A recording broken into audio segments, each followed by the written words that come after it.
And we are back. It's the Friday Family Film Night podcast review of 1943's Jane Eyre. This is rated approved with a runtime of 1 hour and 37 minutes. According to the IMDb blurb, after a harsh childhood, orphan Jane Eyre is hired by Edward Rochester, the brooding lord of a mysterious manor house, to care for his young daughter.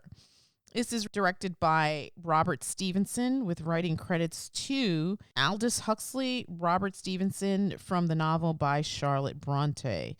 In this version, Jane Eyre is played by the fabulous Joan Fontaine, and Rochester is played by Orson Welles.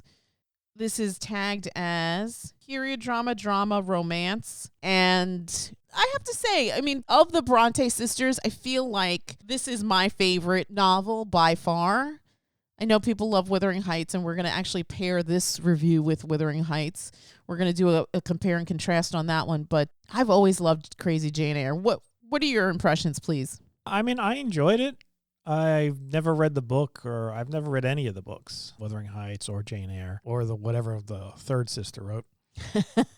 Sister nobody cares about. Exactly. But yeah, this is definitely, from what I have seen of films of Wuthering Heights, as far as like comparing those two stories, Jane Eyre definitely seems to be more of an entertaining story with less irritating characters. And I feel like the romance there was better constructed. In the film that I've seen of Wuthering Heights, Catherine's just a pain in the ass. Yeah. Heathcliff is a jackass.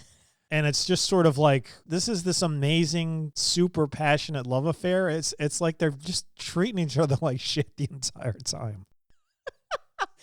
Well, you know what's so funny? So I took kid one to see the Emerald Fennel one, and then I forced her to watch the old one with Laurence Olivier because I wanted to do a compare and contrast. And so I remember reading the book in high school and not really caring about these people. But I remember loving Jane Eyre because it's just so out of control. I mean, the whole story is nuts, right? Yeah. I mean, one, she's growing up with just everybody's just treating her like crap. Trash, yeah. Yeah, her aunt treats her like crap, throws her into an orphanage. The orphanage master is just this crazy religious nut who is treats her like completely shit as well. responsible for her best friend's death. Yes. The one nice thing in her life, and it gets taken away from her. Then she decides, I'm going to make my own way in the world. She gets this governess job. Orson Welles shows up, swarthier than a human being could possibly be. I don't know what was going on with his skin tone, but that was not natural. That was absolutely not natural. He looked like a polished banister. And then on top of that, there is this crazy woman in the attic. It's like, what is going on? Yeah. So yeah, you get all of those things put together, and you like nobody's like what is his name? Rochester? Yeah. He is almost comically pompous. Yes. Yes. And then on top of that, the fact that he's comically pompous, you add Orson Welles' voice. Yes. I mean, Orson Welles has like one of the most amazing voices ever. And just his delivery of every line. Yes. It's just like an amplifier of that pomposity. Yes. Just the arrogance, and yet still it works. Yeah. It still works. So, yeah, I enjoyed the film, and I think this, like I said, the story was better. The end, I guess, is a little bit happier than you get in Wuthering Heights. Yes. Well, it's interesting because your mother actually bought you a copy of it. And that's, I mean, it wasn't recently, but I read that copy again and I was like, yeah, this book is bananas. Like I had read it before, but that was the last time that I had read it. And I was like, yeah, this still holds up. It is just a sideshow circus from like frame one. And it's interesting because, to your point, here's this child who is just getting it from all sides, finally grows into adulthood and is making her own choices and carving out a path for herself. And I mean, this is like what, the 1800s, people fall in love at the drop of a hat, right? So of course, especially if you're dealing with some guy who has tons of money. Yes. Right. Because otherwise it's either like, okay, this guy's nice, we seem to like each other, and he's rich, or I'm just going to be poor and die in a gutter. Yes, exactly. Those are your two choices. Yes, exactly. And as a woman, especially her, right? Jane had nothing. So she sort of had to be strategic, but apparently she genuinely loved Rochester. But then, dun, dun, dun, secret in the attic, right? Yeah. And it's funny because this is kind of like a gothic romance, much like Wuthering Heights. But in this one, it's more interesting because as she's living in this vast estate, there's like shenanigans galore happening.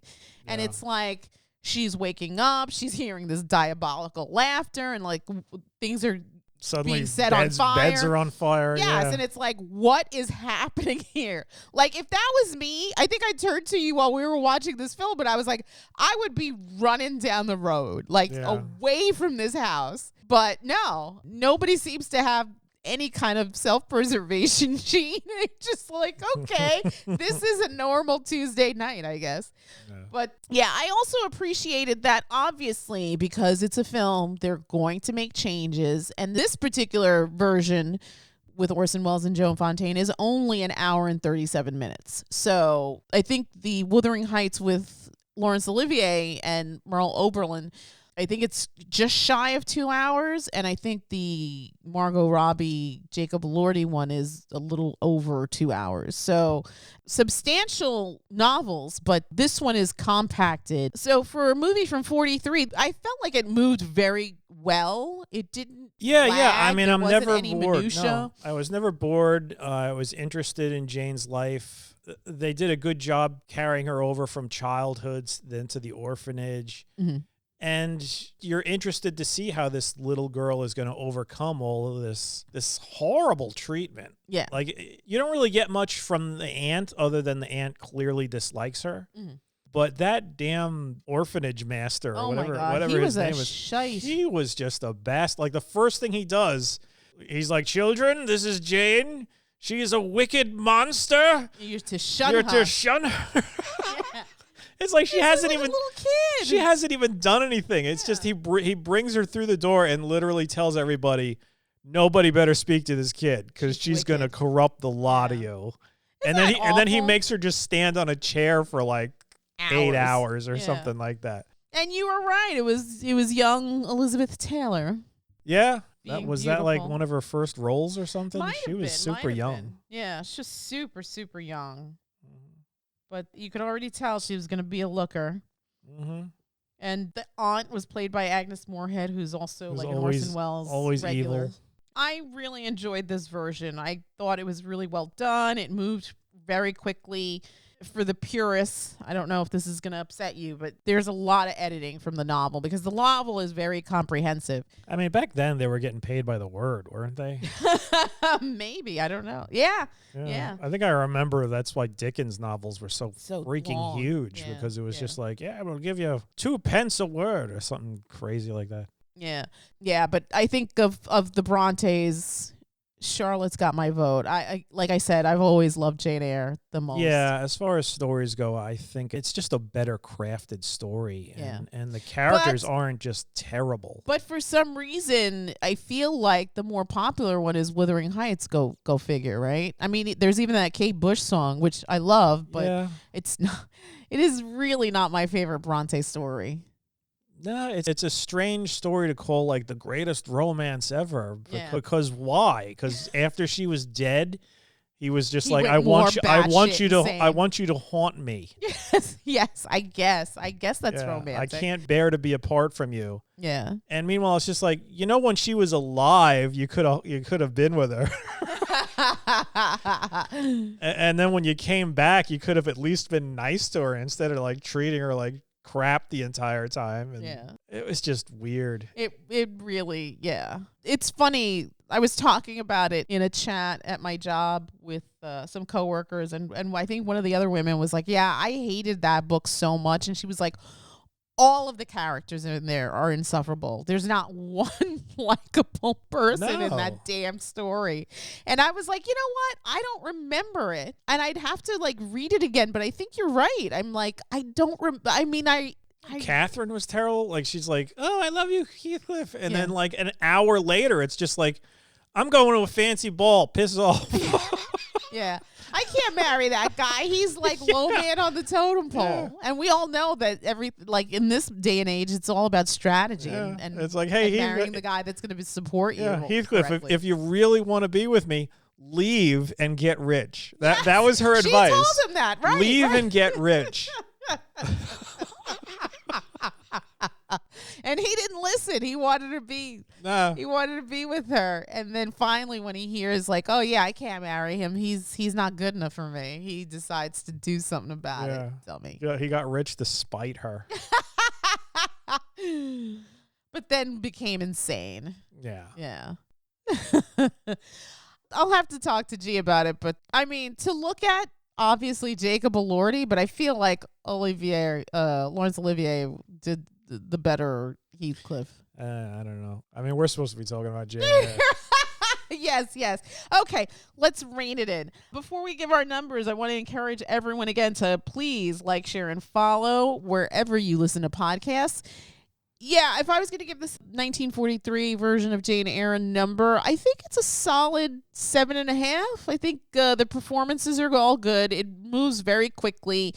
The costuming is lovely. This is a black and white film, but it's still just beautiful to look at. The performances are solid, and I was entertained. And again, I really appreciated that it was compact and just moved really quickly and really nicely at an hour and 37 minutes. What say you?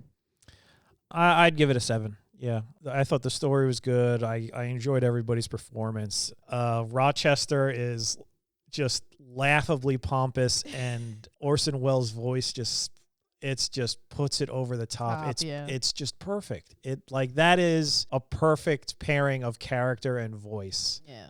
The only thing missing was there is no wine before it's time. While he gets hammered. Oh my God, that would have been amazing. Yeah. God love Orson Welles. Yeah, I mean, it's funny, like, you mentioned that, but, like, the first time they meet. When he almost runs her over with his horse. When he runs. Like, he looks just insane, doesn't he? It's just so crazy. His eyes are like. Whoever did the makeup was not winning an Academy Award. I don't know what was going on with Orson Welles' skin. I don't know what was going on either. Yeah. I'm just as perplexed. That's a black and white movie, and he looked green. Yes. He was like the Hulk. He was secretly the Hulk. Just this pompous, I mean, Hulk. you can find this. I mean, this is obviously public domain, so you can find this. And I recommend it. It's a fun. It's a gas, and that book is bananas. Yeah, bananas. I mean, if you like to read, check out the book. But if you want the Cliff Noted version, I definitely recommend the film. All right. Again, before we wrap it up, please don't forget to like, share, and follow. Again, this is our review of 1943's Jane Eyre with a runtime of 1 hour and 37 minutes from director Robert Stevens, with a screenplay credit to Aldous Huxley. Yes, that one. And Robert Stevenson from the novel by Charlotte Brontë. And with that, we'll wrap it up and bid you all a good night. Good night.